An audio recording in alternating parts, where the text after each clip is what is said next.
What's up, guys? Welcome back to Oregon Fishing Adventures. We are out here and we are on that winter steelhead grind once again. I got my buddy Luke out here. He's throwing on his waders right now. He's got a brand new pair of Paramount Outdoors EAG4 waders. It's actually the first nice pair of waders he's ever had, so I'm pretty stoked that I was able to get him into those. But yeah, he has never winter steelhead fished, so we are gonna teach him the ropes. We're gonna teach him everything I know. We're gonna jump around a few spots today, see what we can find out here. So there is a few people out on the river since it is the weekend, but we'll see what we can do to make it happen. I think we got a nice little starting spot here, and we got to get him all rigged up. I got a little nice package for him for a bunch of stuff for fishing for steelhead, and yeah, we'll see if we can connect with one, get some beginner's luck going today, you know what I'm saying? All right, let's go, guys. So let's get this rod set up. You said you tied a bumper on here already? You got, so here's my goodie bag for you. I even wrote you a note on it.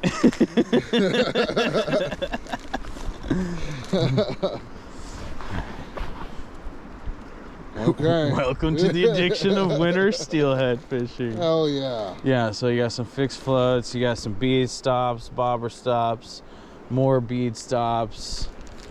Threw some fluorocarbon in there for you. Thank you. There's a bunch of beads. There's some worms. You were asking about worms. I was asking about worms. I was like, don't worry about it.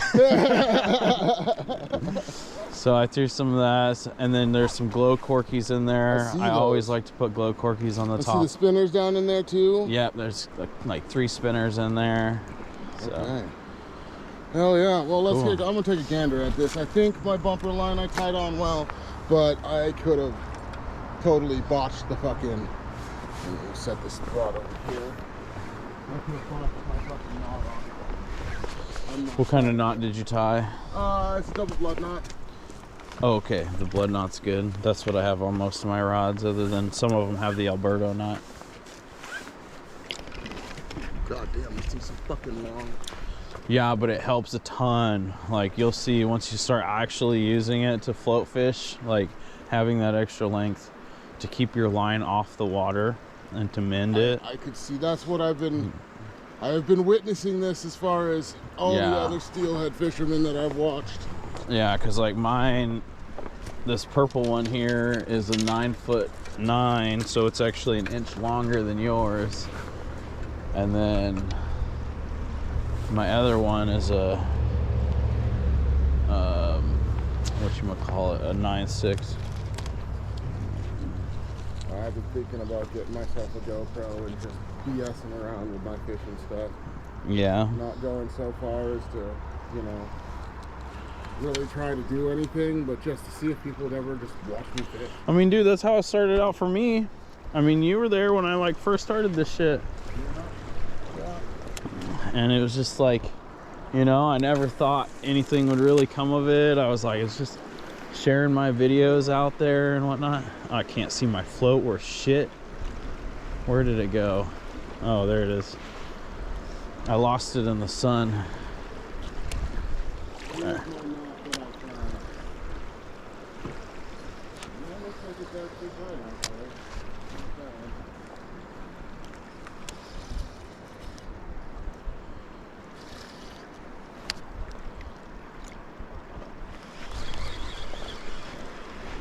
Got about a 10-foot bumper on there. Yep, I usually run like a 10 to 12 foot bumper. Cool. And then I have those bobber stops in that package that I gave you. But I'll just pull some out of mine right here.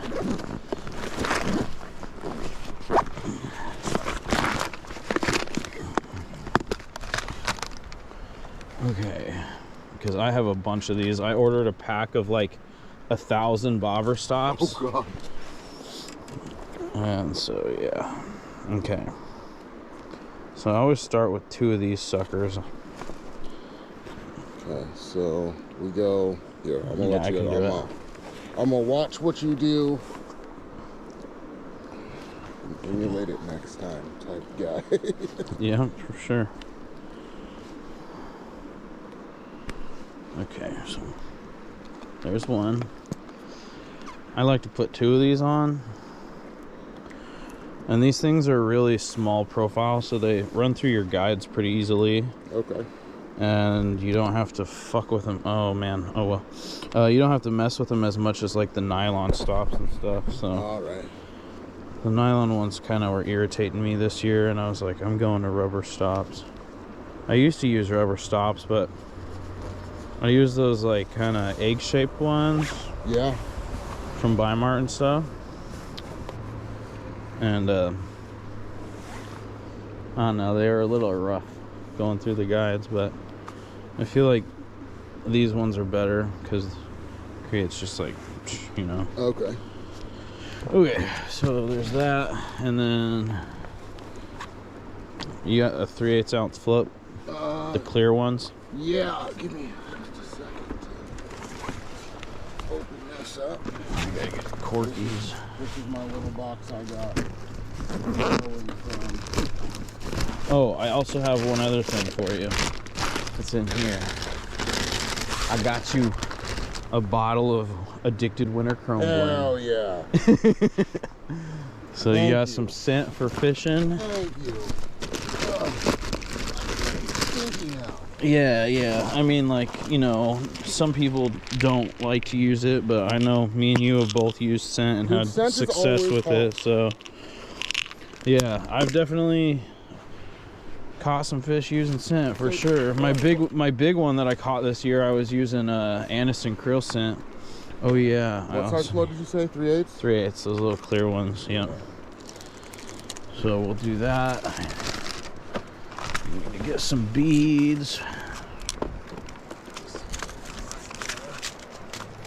Let me get this. Get off my bait real quick. There we go. Okay, so we're doing the bobber stop bead. Oh my god. Maybe. My hands will work. There we go. It didn't like that little kink in the line there. That's fine. I was like, I don't want to go past that. Come on, shoot up. The float's gonna be the same.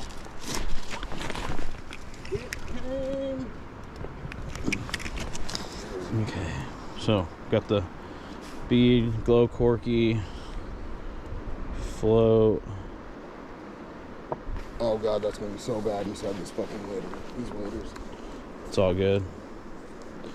Okay. For you, it's gonna suck for me. You'll be fine. Just gonna have time to just stew in there and. Fuck yeah. Nah, they're breathable. Okay.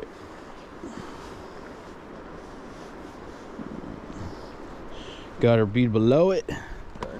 And then we got to put one more bobber stop on. So hopefully we don't lose our float. And then you got, did you get 3/8 inline? I think all I have is quarters. I think I have some 3/8 inlines. Okay. I'll let you do the next part so you can trust your own knots. Oh, hell. Hold on, let me put this pendulum back in my pocket real quick. Okay. 3/8 ounce. Just tie a Palomar knot to it. I know you know how to tie those. That I can 100%. How long of a tail do I need off it? You don't really, it just doesn't matter. You're gonna clip it short anyways. You don't need a tail per se. Right.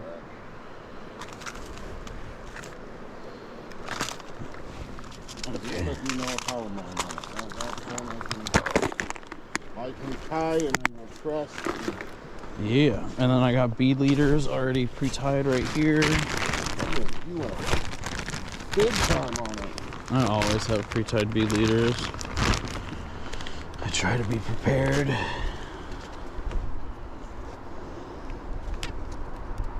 I'm not used to tying knots with this big a line. Okay, let's see.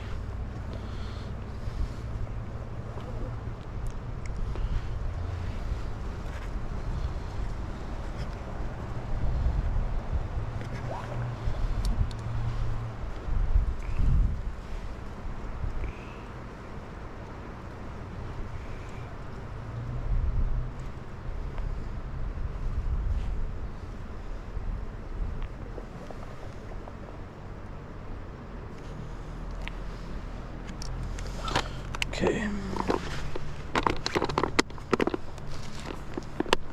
Okay, got a bead, got the float. Okay. Put the bead right there. So, for this, I like to tie an Orvis knot. I don't know if you've ever tied or even heard of this knot, but it's super easy. So, you go through, right? I remember it from behind. You're going behind 4 times, right? So, you're going behind it. Hold on, maybe pull a little bit. Going behind it, and then you go behind that loop that you created, and then you go behind this loop. So you gotta do a little pinching to keep everything right. Oops. And then you go behind it a second time, and then you pull it up, wet it, and then watch this. When you tighten it, it changes that direction of the tag in. What the fuck? And that's how you know it locks in. Okay. Yeah, but I trust it. It's a really strong knot, and usually my line breaks before the knot does. So, and then the only other thing that we need to do, you want to reel that up? Yeah, I can do that. I'm gonna put a little tiny split shot in the middle of the leader, like a BB size. Oh wait, let me see that.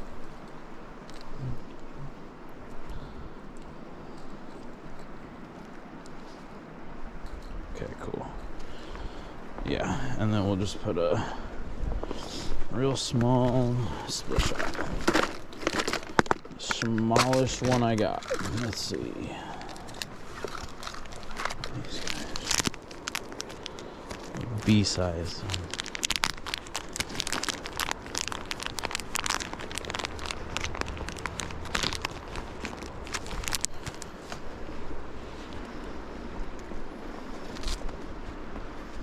Okay. I usually try to center it somewhat. So like, alright, just hold your rod there. Probably about here. Sometimes I'll put it on the side like a little closer to the bead, but I try not to put it too close because I don't want to mess up the way that bead's going through the water. These B-size ones are so small. Okay, there you go. And then your depth, probably like start right there. Yeah, start right there. Okay. But you're pretty much ready to go. You're ready to fish. To this thing? You can, but the beads, those elevated beads come with scent on them already. So you have some scent for a few casts already. All right. But yeah, watch out for that tree over there.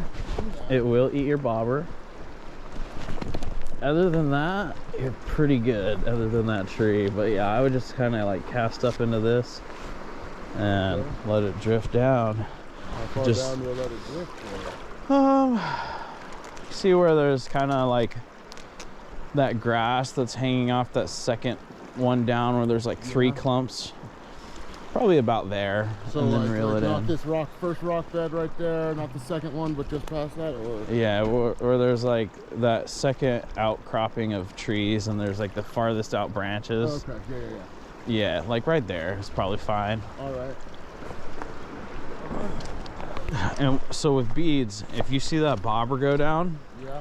just fucking reel tight. Like, and as soon as you feel something, like you feel tension, then set the hook. Okay. But like if you have any slack from drifting down, if you just try to set the hook, a lot of times you'll like end up missing the fish.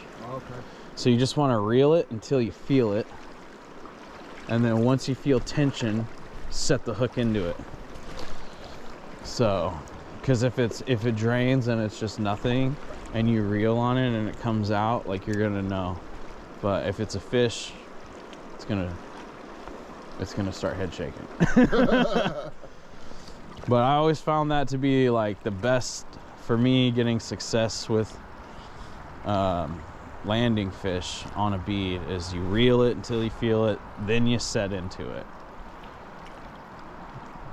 Cause like, yeah, I don't know. Like down there, right about there? Yep, that was like perfect. Okay. Yeah.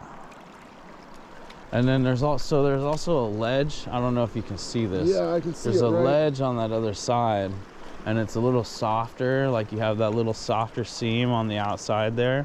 Yeah. That would be a good spot to try to put your float if you can. Okay.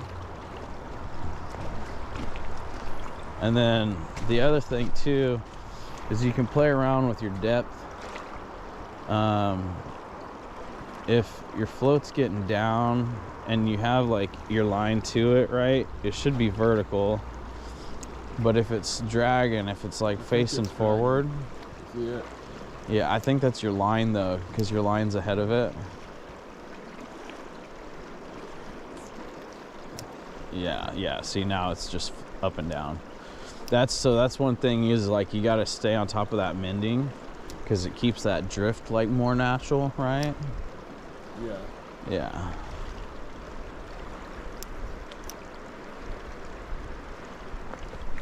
Yup. You'll get the hang of it. I know you will. It's not like I'm teaching you how to fish. You know how to fish. Never fished for Still, yeah, exactly.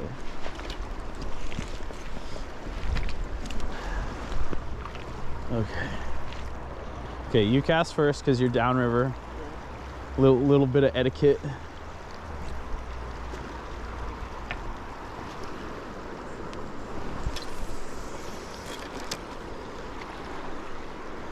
So see how I am right here? I kind of got like my whole line off the water to the bobber.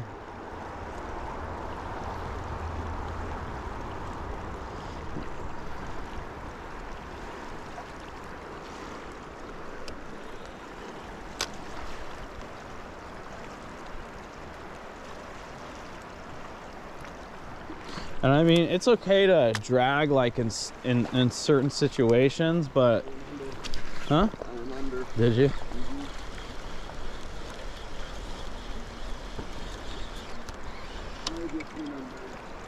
Yeah, it's okay to drag in certain situations, but when you have like a close current like this, if you put your line on the water, it's gonna want to like drag your float. Yeah. So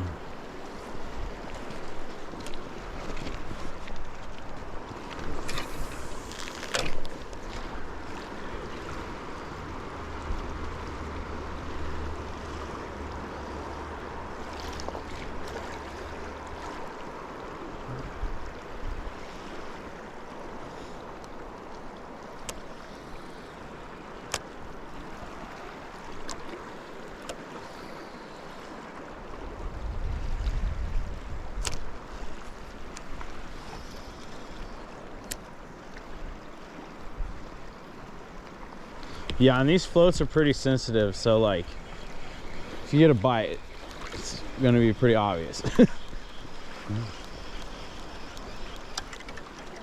All right, spinner time. The living's easy.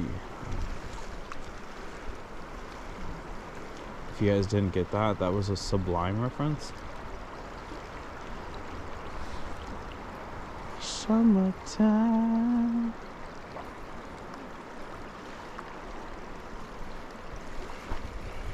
What's the right technique for just running a spinner through this? The what? The right technique for running spinners through this, please. What do you? I just cover the whole hole. I cast upstream, downstream. Like if you cast upstream, you got to reel faster, obviously.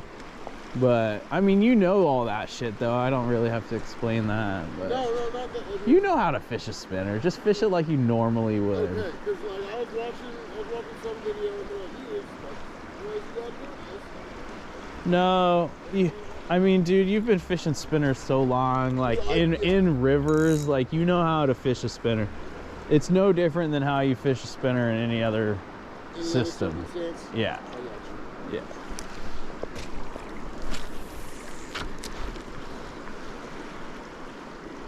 I mean, like, I guess maybe the only thing is like slow your speed down. Like, you're not like ripping it through a hole like you would with trout that are just gonna chase it down ferociously and just fucking destroy it, like, you know. So like, yeah. And the longer you have it in the fish's face, right, exactly. So if you're just ripping it through a hole real quick, one, your spinner's not going to be down by the bottom, it's going to be up in the upper section of the water column, and so the fish aren't even going to care. It's just going to go right over their heads. But I don't know. Yeah, you got it.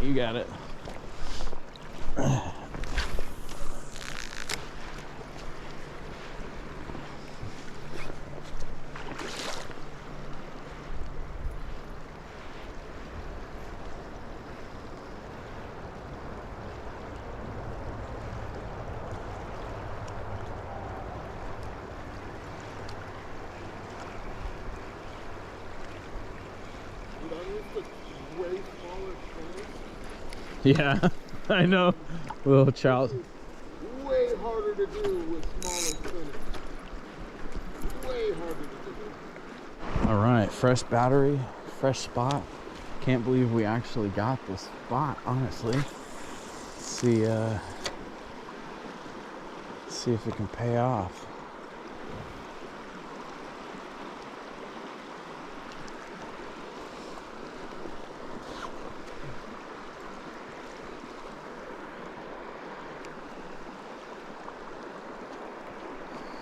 Come on, let's get one. Dude, this water is like primo. You got a nice chop on the surface, nice walking speed, good depth to it.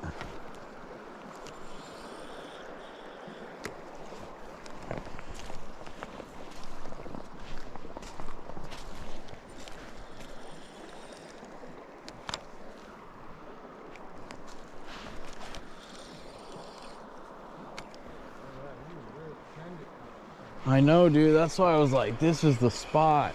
You can, because like from that other spot, you can only fish the tail out, but from here, you can fish all the way from the head down way over there. You fish the best spot of the whole run from right in the spot.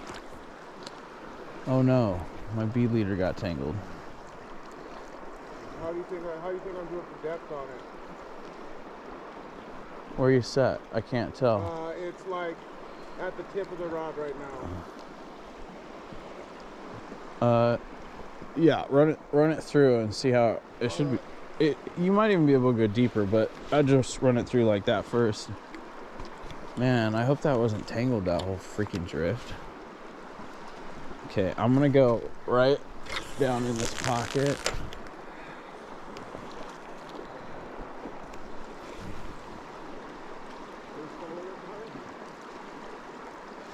Come on, Steelhead. Eat the bead. Eat it.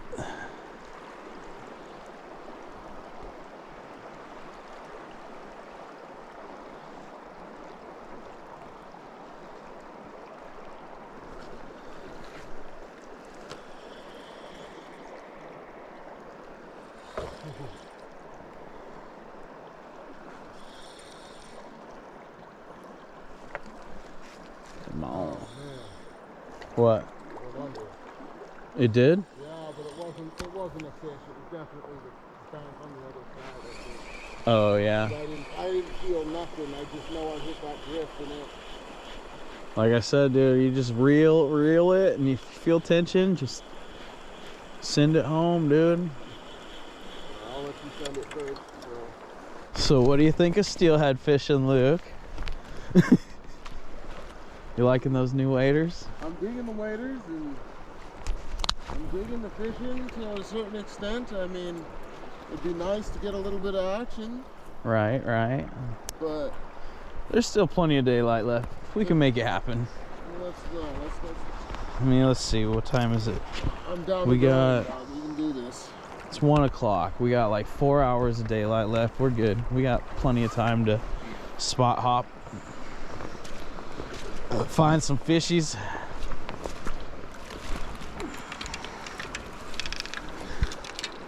So we're not having wet feet coming out of the water like that. Yeah.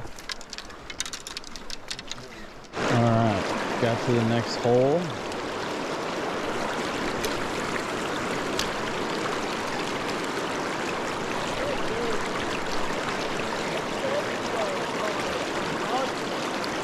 Right?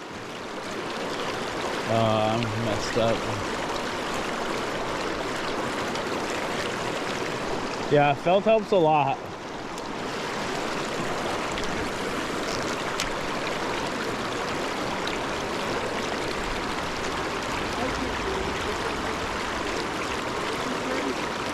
What? Look how little slip there it is.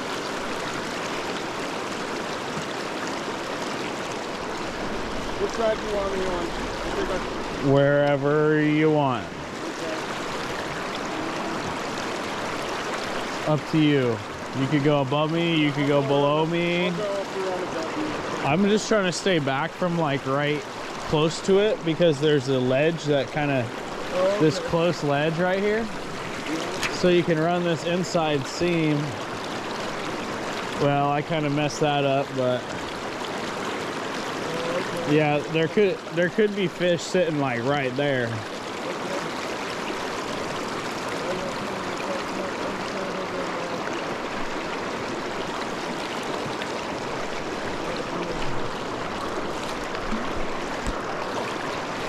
Yeah, I can move down too if you want. I can move right back down here.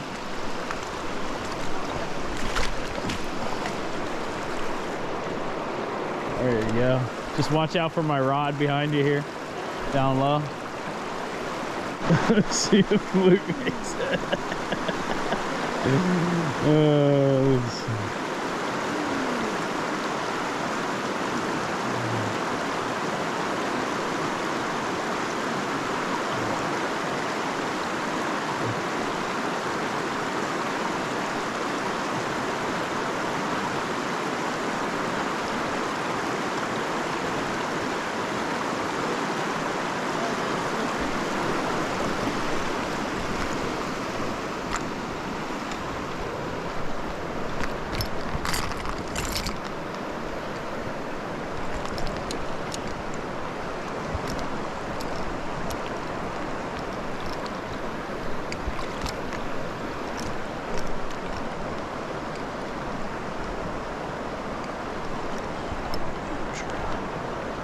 There is one.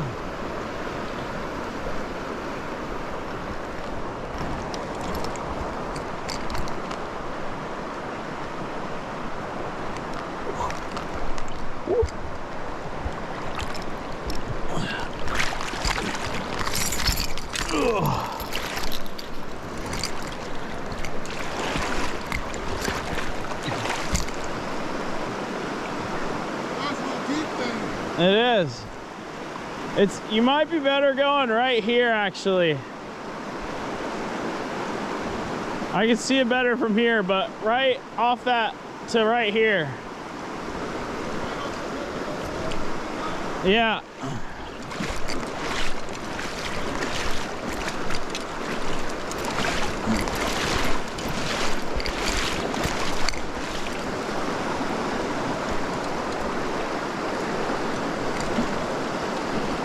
Let's see.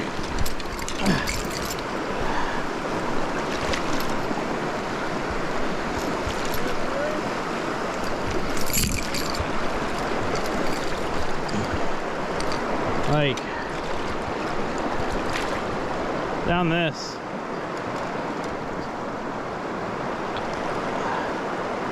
From right here across. Follow that riffle down.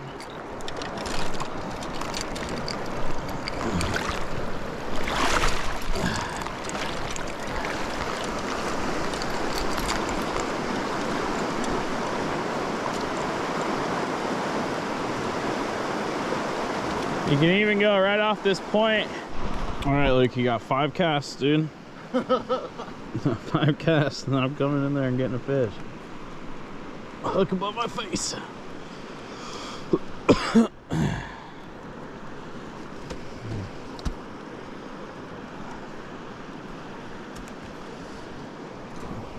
There's a guy that I like watching Rage Fishing. And he put out a video the other day, and it was like, kept saying, all right, 5 casts, like every time they got to a new hole.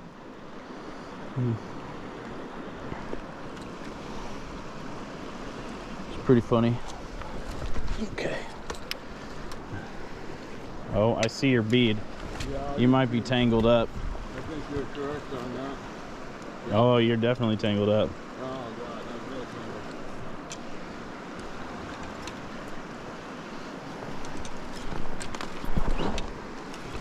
tangled. No, I think you just gotta, Stop it first? stop it before it gets to the water. Yeah, like think of it like you're fishing a bait caster. You know, you gotta put your thumb on the spool. Yeah. You gotta thumb it when it gets to the end of where you want it to be so that it lays out. Oh, that was graceful. Burp right there. Fire one through it. Okay. All right, man. See what happens. Right through the gut. Oh, let me go behind you or in front of you. So I can let that sucker keep drifting. Oh, goodness. Oh.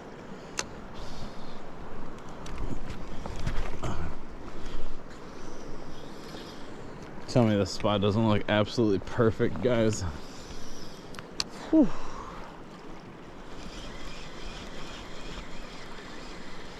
Oh my God. It is fairly deep. I might be off on my depth.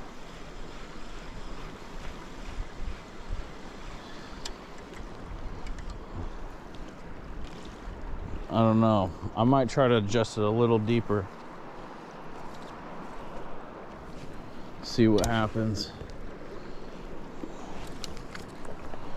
Okay.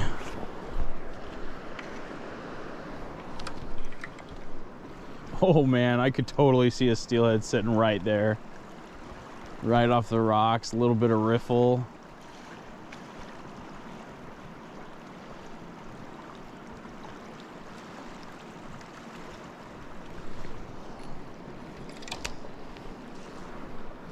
Shit. That just went under, and it went under different. And then it tangled on this fucking. Oh no.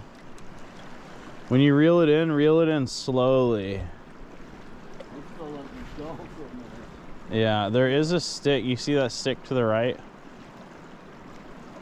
I don't know if there's this branch down there. Hi, look, there's a little bird, a little yellow bird up there in the tree. Yeah. Hi, birdie. Hell yeah. Dude, how could there not be a fish in here? Like, that's what I want to know. All right, I guess I'm gonna try the jig now.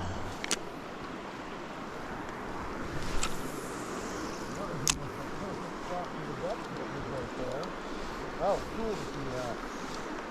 It's floating nice. Like sideways perfectly? Yeah, it was perfect. Like I could see it just right over the bottom, just floating. This is right in the strike zone.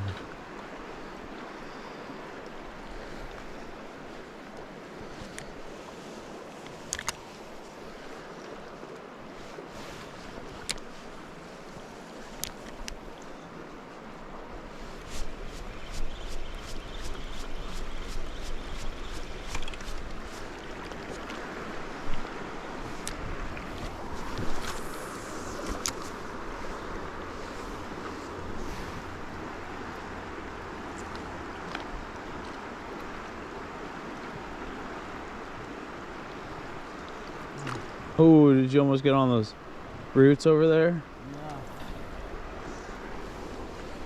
I lost a couple spinners and stuff to those roots and some beads.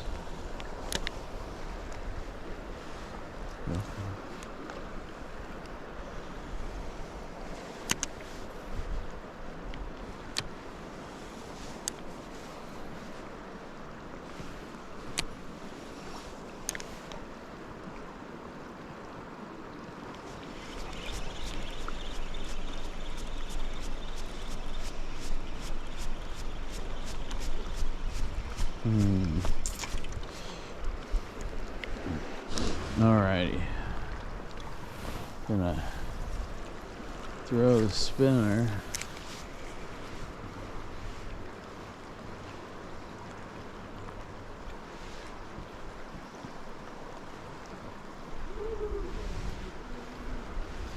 Yeah, those trees weren't my friend today.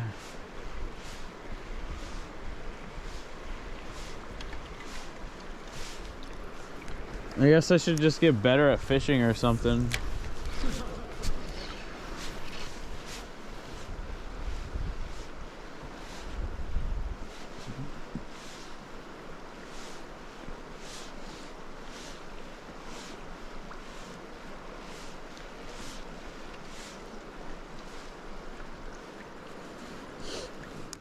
Alright guys, we're gonna end this one out here. Thanks so much for coming along with us today. We fished until pretty much dark. It's almost dark right now. I had to bump the ISO way up just so I could do this outro. But yeah, it was great getting Luke out here. Definitely feel like we covered the basics of stuff for him. I'm gonna teach him how to tie up a leader because we didn't really do that. I kind of just let him use my leaders today. But he has all the gear he needs, so before me and him split ways today, I'm gonna show him how to tie up a leader real quick. You guys have seen that. I tie up all my leaders with an egg loop knot for fishing beads. So, alright, well, we'll get out of here. We'll be back out on the grind again tomorrow. So, we'll see you guys next time on another Oregon fishing adventure. Peace.